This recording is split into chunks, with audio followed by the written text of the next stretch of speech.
तालिबान ने इस बीच बड़ा दावा किया है। पाकिस्तान को दिया कड़ा जवाब, यह तालिबान ने कहा है। पाकिस्तान उकसावे की कार्रवाई कर रहा है, यह तालिबान ने कहा है। तालिबान की एडवांस फोर्स ने हमले को अंजाम दिया।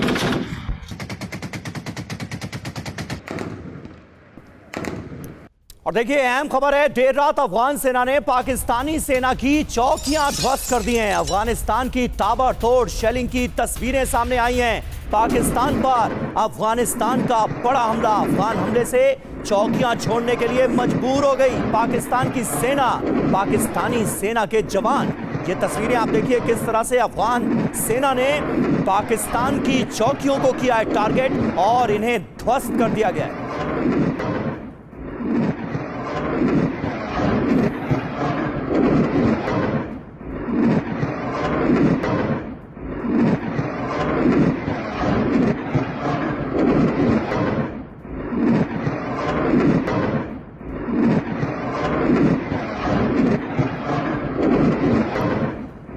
दो बड़ी खबरें तस्वीरों के साथ आपके सामने हैं। पाकिस्तान उकसावे की कार्रवाई कर रहा था, यह बयान अफगानिस्तान का, और अफगानिस्तान ने देखिए किस तरह से ताबड़तोड़ शेलिंग करके पाकिस्तान को दहला दिया है। कई पाकिस्तानी सेना की चौकियां अफगानिस्तान के हमले में ध्वस्त हो गई, तबाह हो गई।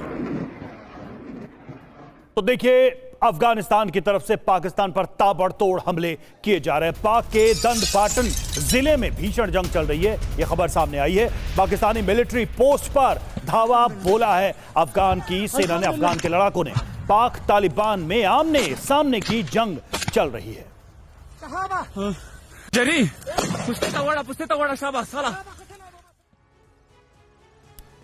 तो पाकिस्तान में अफगानिस्तान ने मचाई तबाही, अफगानिस्तान का इंतकाम देखिए। पाकिस्तानी सैन्य पोस्ट पर किया गया अटैक, बड़ी संख्या में अफगान सैनिकों का जमावड़ा यहां लगा हुआ है। तय रणनीति के तहत एक साथ अटैक किए गए। 5 प्रांतों में पाकिस्तानी पोस्ट को एक साथ अफगान की सेना ने टारगेट किया।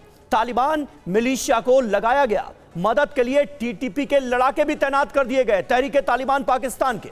सीमा पर हालात कैसे हैं यह भी जान लीजिए। पाकिस्तानी सैनिक कई जगहों पर पोस्ट छोड़कर भागने के लिए मजबूर हो गए। अफगान सैनिकों पर हवाई हमले किए गए, एयर स्ट्राइक हुई। दोनों तरफ से अभी भी गोलीबारी का सिलसिला जारी है। पाकिस्तान क्या कर रहा है यह भी आपको बता दें। हवाई हमले हो रहे हैं, तोप खाने का इस्तेमाल किया जा रहा है। स्थानीय कबीलों की भी मदद ली जा रही है पाकिस्तान की तरफ से। और देखिए पाकिस्तान के डिफेंस मिनिस्टर का भी बड़ा बयान इस बीच सामने आया है। क्या कहा है ख्वाजा आसिफ ने? ख्वाजा आसिफ ने खुली जंग का ऐलान कर दिया है। सब्र खत्म, अब अफगान से आर पार की जंग। दुनिया भर के आतंकी अफगानिस्तान में जमा हुए, ख्वाजा आसिफ ने कहा। अफगानिस्तान आतंकियों का निर्यातक है, ख्वाजा आसिफ का बयान।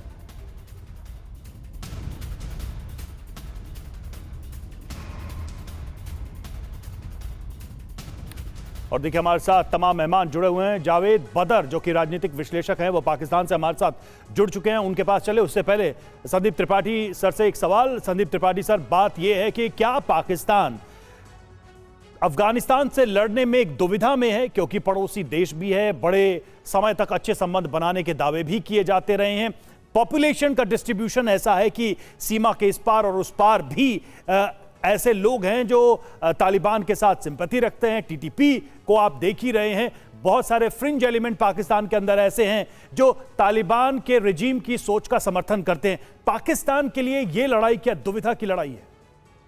रवि जी, आपने एक बहुत बड़ा दार्शनिक सवाल कर दिया है। सब जो दुविधा है ये पाकिस्तान के लिए सटीक उतरता है।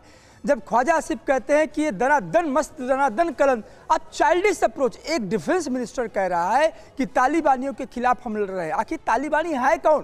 तालिबान तो आपके डीएनए से निकला हुआ है, तालिबान आपके सोच से निकला हुआ है। और 1990 के बाद से जो अफगानिस्तान में तालिबान आया था, आपने ही खड़ा किया था, आपने उसको तैयार किया था, अब आपके सामने है वो, इसलिए दुविधा है। दूसरी दुविधा आपने कहा कि टीटीपी की। जब 2021 में वहाँ तालिबान आता है अफगानिस्तान में, तो टीटीपी को एक मजबूती मिलती है। उसको लगता था कि हमारा एक सोशलॉजिकल एक और आइडियोलॉजिकल एक कनेक्शन मिल रहा है अफगानिस्तान में। तो सवाल है लड़ाई किसके बीच में है? लड़ाई ये अपनों के बीच में, अपनी सोच के बीच में है। और जब ख्वाजा आसिफ ये कहते हैं कि हमारे सब्र का बांध, शांति, अरे शांति सब्र आपके शब्दकोश में कहां से आया? और सबसे हास्यास्पद बात तो यह है कि कतर के पास गए, जी। कतर तो पहले से परेशान है जब से सऊदी अरबिया पाकिस्तान का ज्वाइंट डिफेंस पैक्ट हुआ था। तो मुझे लगता है कि इनकी आपस की जो दर्शन है वो इतना ज्यादा पेचीदा है, तो इनको खुद नहीं समझ में आता है। ठीक बात है। और देखिए स्क्रीन पर नजर आ रहे हैं जावेद बदर साहब, जो कि पाकिस्तान से हमारे साथ मौजूद हैं। बदर साहब, ये ख्वाजा आसिफ क्या कह रहे हैं कि दुनिया भर के आतंकी अफगानिस्तान में इकट्ठा हो गए? हमने तो यही सुना था, और दुनिया ये जानती है कि दुनिया भर के आतंकी पाकिस्तान में इकट्ठा हैं। बदर साहब, ये क्या कह रहे हैं आप? आप उनके बयान को जरा समझने की कोशिश करें पहले कि ये कौन से तालिबान है। देखिए, जो रशिया के वार में हमने तैयार किए तालिबान, वो तालिबान तो खत्म हो चुके हैं। ये तो सिर्फ तालिबानों का नाम इस्तेमाल करते हैं। ये बेसिकली दहशतगर्द हैं। ये इन्होंने फैक्ट्रियां खोली हुई हैं। हम 25 साल से इनसे लड़ रहे हैं, इनको समझा रहे हैं कि बाज आ जाओ, इंडिया से पैसा लेकर दहशतगर्दी मत करो। बदर साहब, ये बात में इंडिया का खौफ जहन से निकलता नहीं आप लोगों के। बदर साहब, पहले मेरा सवाल सुनिए। बदर साहब, सवाल सुनिए। बदर साहब, सवाल सुनिए पहले। स्टेटमेंट देख लें। मेरी आवाज मिल रही है आपको? क्या कि कब्रिस्तान बना दिए इन्होंने इंसानी। अरे भाई बदर साहब, एक तरफा भाषण देते जा रहे हैं आप। सवाल सुनिए आप। ख्वाजा आसिफ ये क्या कह रहे हैं कि सारे आतंकी इकट्ठा हो गए अफगानिस्तान में? ये आपके लिए भी, पूरी दुनिया के लिए खतरा थे। अरे भाई, दुनिया के लिए खतरा तो वो आतंकी संगठन है जो पाकिस्तान में पाकिस्तान ने जिनको पनाह दी हुई है। जैश, हिजबुल मुजाहिदीन, 11 साल इनको पाला। कितनों का नाम लूं? लश्कर, रशिया के खिलाफ लड़े। हमने 15 लाख रेफ्यूजी इनके आप सवाल नहीं सुन रहे। करोड़पति बनाया, इन्होंने पैसा भेजा। हमारे मुल्क में ये दहशतगर्दी कर रहे हैं, हमारे मुल्क में मंशियात और असला बेचती हैं ये लाके। चलिए, लग रहा है अरे तो बदर साहब, जहर की खेती करेंगे तो जहर ही मिलेगा ना, आप ही के मुल्क में मिलेगा, क्योंकि बीज आप लोगों ने बोए थे। अब वो काट रहे हैं, उसमें क्या हैरान होने की, क्या परेशान होने की बात है? वो तो पहले ही आपने इंडिया में ज्यादा आग लगी हुई है। नहीं, इंडिया की बात ही नहीं है। इंडिया से तो आपने कई बार 2-4 करके देख लिया है क्या अंजाम होता है। चलिए, लौटेंगे आपके पास। इंडिया की तो बात ही नहीं है, ये आपका अपना बोया हुआ जहर है जो अब फल फूल रहा है।